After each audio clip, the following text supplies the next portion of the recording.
पहाड़ जितने खूबसूरत उनके नज़ारे उतने ही गहरे उनके राज। प्रयाग के एक छोटे से हिस्से में बसा ये प्यारा सा गांव जखनोली, जिसका अपना ही एक सुंदर सा इतिहास। और ये हमारे गांव का सबसे ऊंचा पहाड़ जहां बसते हैं हमारे कुल देवता। आखिर कैसे बने ये हमारे कुल देवता और क्यों हर साल यहाँ नए गेहूं का आटा चढ़ाया जाता है? इस सब सवालों का जवाब जानने के लिए हम जा रहे थे आज यहाँ। और गांव के स्टार्ट में ये मिल जाती है एक छोटे से किराने की दुकान, जहाँ हर छोटी बड़ी चीज़ की जो कि ज़रूरत के हिसाब से मिल जाती है। और यहाँ से शुरू होता है हमारा सफ़र। और थोड़ा आगे चढ़ने पर शुरू होता है हमारे गांव का पंचायती चौक, जहाँ पर हमारे गांव के छोटे बड़े जितने भी कार्य होते हैं वो किए जाते हैं। और वहाँ के लिए जो रास्ता जाता है वो गांव के बीचों बीच होते हुए जाता है।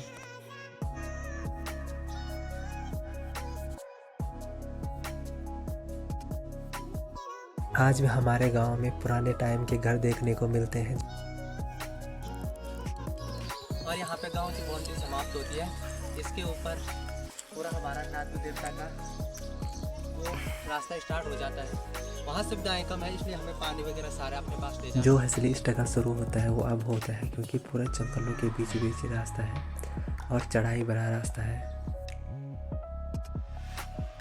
यहाँ अकेले सफ़र करना सेफ नहीं है, क्योंकि चारों तरफ घने जंगल है और ऐसे में जंगली जानवर भी होंगे ही। इसलिए मैं सफ़र कर रहा था अपने कुछ साथियों के साथ। हालांकि हमारे साथ कुछ बुजुर्ग लोग भी सफ़र कर रहे थे।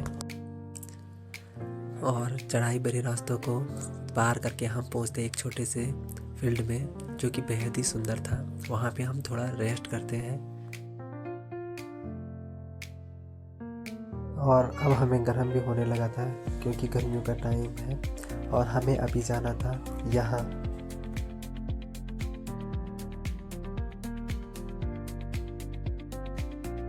और यहाँ से हमारा गांव का नज़ारा बहुत अच्छा दिखता है। आप देख सकते हैं हमारा सफ़र काफ़ी लंबा था, इसलिए हम अपना सफ़र जारी रखते हैं और चल पड़ते अपने गंतव्य की ओर। पूरी थकान लग चुकी है, हालत ख़राब हो रही है। चढ़ाई बहुत ज़्यादा है, लेकिन मज़ा भी आ रहा है, क्योंकि यहाँ हमारे कुल देवता रहते हैं और इसका इतिहास जानने का हमें बहुत दिलचस्प है। इसलिए रास्तों को देखकर अब कॉन्फिडेंस लो होने लगा था, क्योंकि बहुत ज़्यादा चढ़ाई थी और थकान भी बहुत ज़्यादा लग रही थी, लेकिन फिर भी जाना तो था ही। और बहुत पुराना मकान है, ये लगता है कि हमारे कोई पहले लोग ऐसे ही गांव में जंगलों को बेच अपने लिए मकान बना के रहते हैं। आप देख सकते हैं पूरा पत्थरों से बना हुआ है, बहुत ही सुंदर लगते हैं। वो पूरी तरह से खंडर हो चुका है। ऐसे ही आगे आपको हमारे गाँव में जो यहाँ का इतिहास है, छोटी छोटी चीज़ें देखने को मिलेंगी। थकान बहुत लग चुकी है, क्योंकि चढ़ाई का रास्ता है बहुत।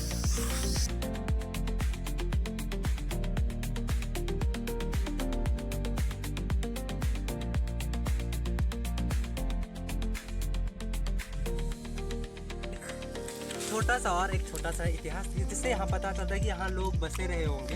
देख सकते हैं आप यहाँ पे एक छोटा सा हमारे कटवाल में इसको क्या बोलते हैं, क्या बोलते हैं, यहाँ पे जो धान वगैरह होती है उसको कुटाई करते थे पहले, क्योंकि लोग खेती बाड़ी पे ही निर्भर थे। तो एक छोटा सा इतिहास है, आप देख सकते हैं पूरा जंगल है, उसके बीच ये होना बताता है कि यहाँ भी मतलब था कुछ लोग यहाँ निवास करते रहे होंगे, जो यहाँ पे उस टाइम अपना काम जो कारोबार होता था वो करते थे।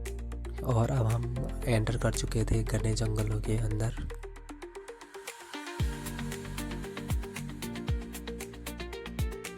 और इस सफ़र में मेरे साथ थे मेरी ताई जी, मेरी भाभियाँ और कुछ दोस्त। तो यहाँ पे हम आराम करने के लिए रुके, जहाँ पे हमने थोड़ा हंसी मजाक किया और फिर हमारा सफ़र आगे के लिए शुरू होता है। कहते हैं किसी भी चीज़ को पाने के लिए बहुत ही मेहनत करनी पड़ती है। भगवान भी आसानी से नहीं मिलते हैं, और जितने भी देवी देवता समझदार है कि देवी देवता इतने ऊंचे पहाड़ भी पसंद है, क्योंकि प्रकृति का जो सुकून मिलता है वो कहीं नहीं मिलता है। आप देख सकते हैं बहुत स्ट्रगल भरा रास्ता है, हमें जमीन के बीच में होते हुए जाना पड़ रहा है। आप देख सकते हैं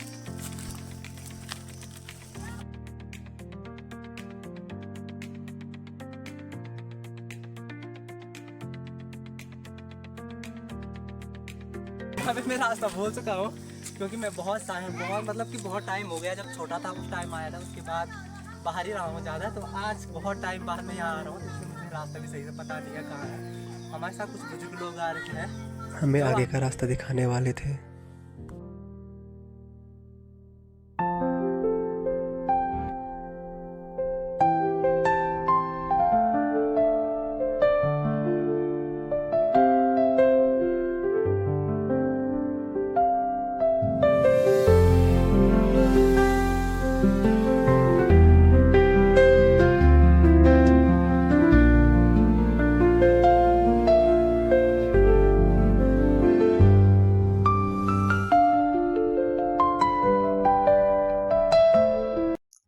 और उत्तराखंड के जंगलों में पाए जाने वाला बहुत ही स्वादिष्ट फल काफल, ये खाने में बहुत ही ज़्यादा स्वादिष्ट होते हैं। ये मई जून के महीने में पकते हैं, जो कि लगभग उत्तराखंड के सभी जगह मिलते हैं। हमें भूख भी लग चुकी थी, तो हमने यहाँ पे थोड़ा काफल खाया, जिससे हमें भूख से राहत मिली। अभी ज़्यादा काफल पके नहीं थे।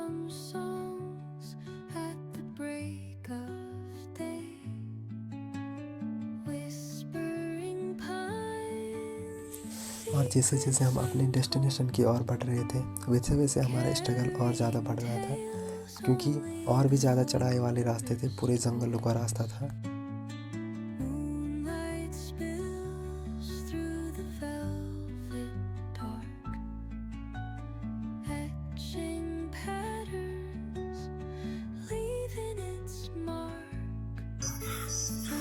ऊंचाई पार करके हम यहाँ पर थोड़ा रेस्ट करने के लिए थे। बहुत बुरी कंडीशन हो चुकी है। अब कुछ ही मिनटों का सफ़र हमारा बचा हुआ था और बहुत जल्द हम अपने डेस्टिनेशन तक पहुँचने वाले थे।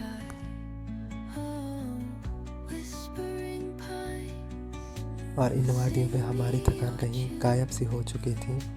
एक अलग ही सुकून था। और उसके बाद थोड़ा मेरी भी अपनी ताई जी से कन्वर्सेशन, जिसमें उन्होंने हमें बताया कि नाग देवता के बारे में। ताई जी क्या है यहाँ के बारे में आप बताइए, कौन से देवता है? हमारा नाग देव देवता है।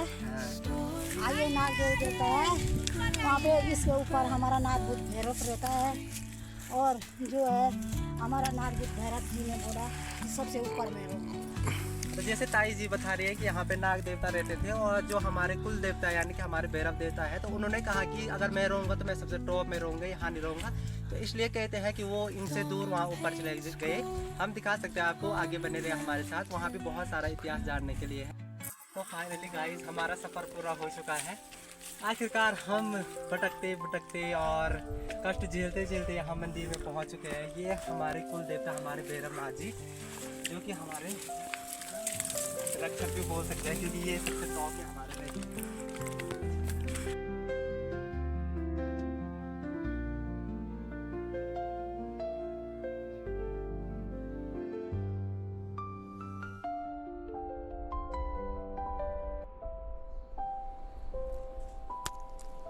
और यहाँ पे हमें देखने को मिली प्राचीन काल से रखी हुई दरांतियाँ, जहाँ से चारों तरफ का नज़ारा बहुत ही ज़्यादा खूबसूरत दिखता है। चौखंबा यहाँ से बेहद ही खूबसूरत दिखता है। आप देख सकते हैं चारों तरफ की नज़ारियाँ, चारों तरफ की वादियाँ वाकई बहुत सुंदर है। तभी बोलते हैं कि भगवान भी पहले से ही प्रकृति का बहुत शौकीन रहे होंगे, इसलिए वो ऐसे धारों में बसे हुए हैं, आप देख सकते हैं। और इसके जस्ट बगल में हमारा जो दूसरा बगड़ोसी गांव लगता है, वो आपका यहाँ पे कुरछोला है, वो भी बेहद खूबसूरत गांव है, आप देख सकते हैं। आखिर क्यों यहाँ इतनी दरांतियाँ चढ़ाई जाती है, ये सवाल मेरे मन में गूंज रहा था। इसलिए यहाँ पर मैंने अपनी ताई जी से पूछा कि आखिर क्यों यहाँ पर इतनी सारी दरांतियाँ चढ़ाई जाती है।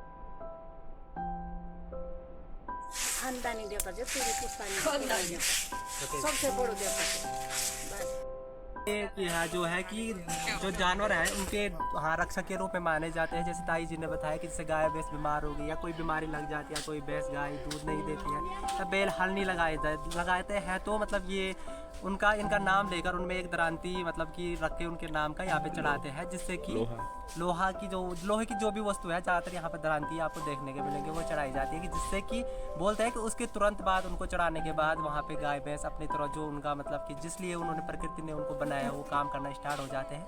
और एक छोटी सी कहानी जो है कि हमारे बुजुर्ग लोग कहते हैं कि एक बार जो यहाँ के मतलब बहुत पुराने बुजुर्ग रहे होंगे, एक बार वो जंगल ऐसे ही आ रखे थे तो उनकी बैल खो गई, तो वो बहुत परेशान हो गए, उनके शाम बीत गई उनके घर पे, वो नहीं आए। तो यहाँ पे जो एक मतलब बोलते हैं कि पुराने लोग भी कि बोलते हैं कि जब भक्ति है तो तब शक्ति है, विश्वास पे ही सब चीज़ टिका हुआ है। तो उनको यहाँ पे बहुत विश्वास था, तो उन्होंने यहाँ पे सिर्फ मन इच्छा की थी अगर मेरे बैल घर लौट कर आ जाएंगे तो मैं आपका यहाँ पे स्थापना मतलब कि आपके लिए एक दरांती चढ़ाऊंगा। और तब से ये परंपरा बनी आ रही है। देख सकते हैं कि यहाँ पे अब हम लोगों ने जब यहाँ की प्रचलित हुआ ये मंदिर, तो उसके बाद यहाँ पे ये आगे मंदिर बहुत बड़ा बनाया गया है। आप देख सकते हैं बहुत सुकून भरा यहाँ पे है। आप पूरी तरफ चारों तरफ प्रकृति से घिरा हुआ ये मंदिर है। आप देख सकते हैं सामने पे चौखंबा बिल्कुल दिखाई देता है, यहाँ से सीधे केदार लगता है, आप देख सकते हैं। अब चलिए अब बोल। और यहाँ पे हमारे कॉमेडियन भाई जो आपको थोड़ा कॉमेडी करके बताएंगे, क्योंकि बिना कॉमेडी के तो सफ़र भी अच्छा नहीं लगता है। और नमस्कार जी सुनो, मैं बहुत बहुत आभार व्यक्त करना चाहूँगा यहाँ पर सचिन टिचकुले, जो कि हमारे साथ काफ़ी दिनों से लगे पड़े थे कि हम जाएंगे ऊपरनाथ बुद्ध भैरव के पास एक मिनी ब्लॉग बनाने के लिए। तो हम फाइनली आ चुके हैं इस प्रांगण में जहाँ पे हमारे इस मंदिर का उद्घाटन। अब आप यहाँ पे उनकी प्रतिमा भी देख सकते हैं।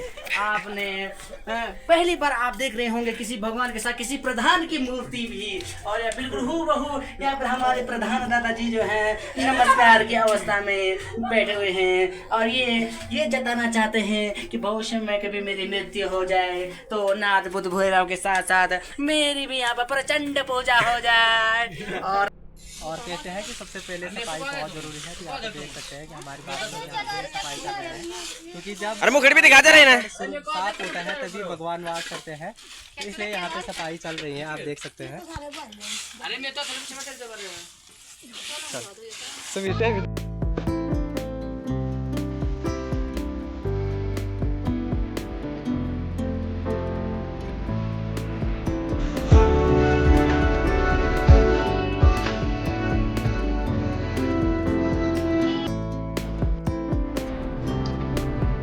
भोग चढ़ाना था जिसके लिए यहाँ पे अभी हमें प्रसाद बनाना था, तो इसलिए हम यहाँ पे निकल गए लकड़ियों के लिए।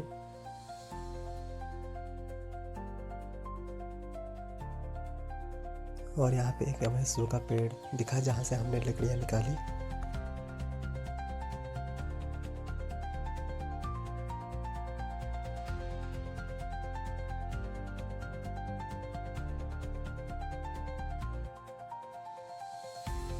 सुंदर यहाँ पे घूमने की जगह भी मिलेगी। देख सकते हैं आप, छोटे छोटे यहाँ पे टप्पा टाइप के हैं।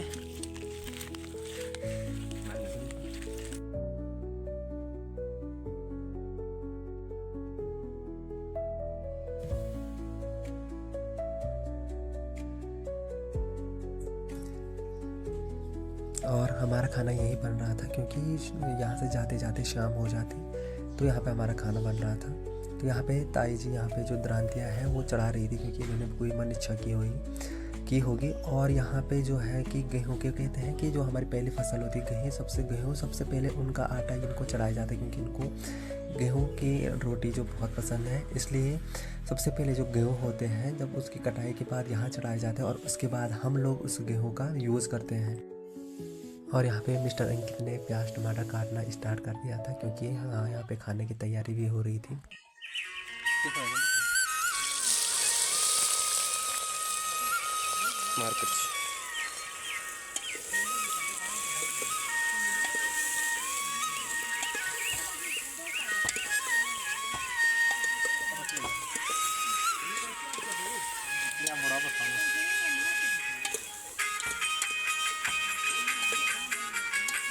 और अब हमारे खाने की तैयारी हो चुकी थी यहाँ पर।